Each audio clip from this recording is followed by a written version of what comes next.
helping you get a job. For the past 2 years, the unemployment rate's been stuck near about 9%. And unfortunately, the numbers in Florida, our reality, they're a lot higher. The jobless rate in Florida fell in September from 10.7% to 10.6%. Here in Jacksonville, the jobless rate dipped a bit from 11.2 in August to 10.5 in September. Flagler County has the highest unemployment rate in the state at 14.6. And one of those who's in the unemployment line is Michael Price.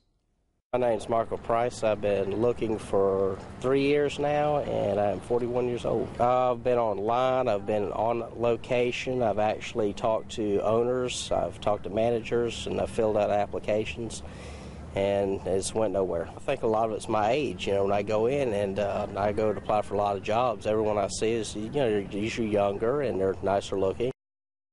Now, we heard that not just from Michael, but from a lot of job seekers out there who said, you know what, I think I'm too old for the job. So if that's your mindset, how do you deal with it?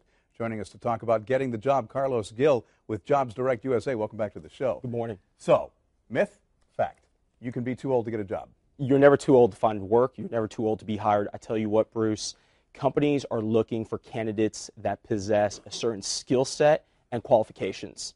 So how do you jump that hurdle right there? Because one of the things that Michael said in an earlier interview was, I fill out some of these applications. They say if you're younger than 16 or older than 40, we're not going to talk to you any further. How do you make this work for you, that experience? First, companies should not be discriminating anyone based on their age. If they are, I suggest that you move on. You really need to focus in on technology. That's one of the things that we've spoken about before. Use Facebook, use LinkedIn. Companies are really looking for today's computer and internet savvy candidates.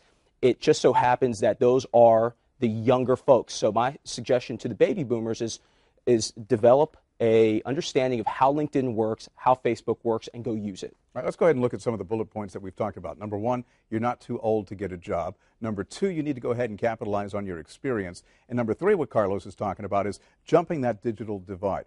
The fact of the matter is there are a lot of baby boomers who are afraid of technology, and there really is no reason to be. They have to understand that today's job market, it's different going after that paycheck than it was back 20 years ago when they started. Absolutely. Today's job market is different just from 10 years ago when I started my career.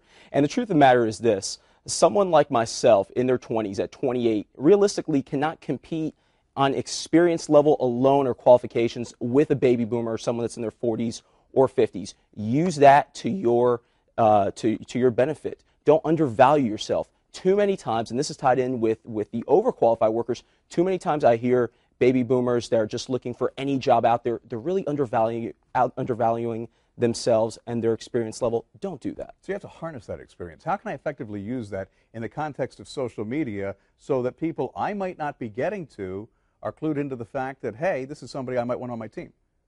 You really need to have a great objective and benefit statement.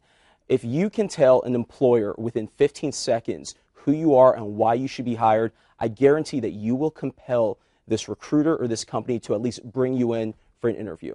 And some people are pricing themselves out of the market. We all sit back and we go, I'm not going to make less than I did 10 years ago. But there are different realities today in 2011, and we all need to adapt if we want the job. It's a different economy. It's a different era altogether. You cannot go into any situation or any interview, much less, and have any sort of expectation of what you feel your value is or what you are going to make. Let that be the decision of the company. At the end of the day, if that does not work out for you and for your family, then you really need to move on. Certainly some good advice there. Still ahead here on our Get the Job special. Carlos is going to be back to talk about those of you who feel like you're overqualified.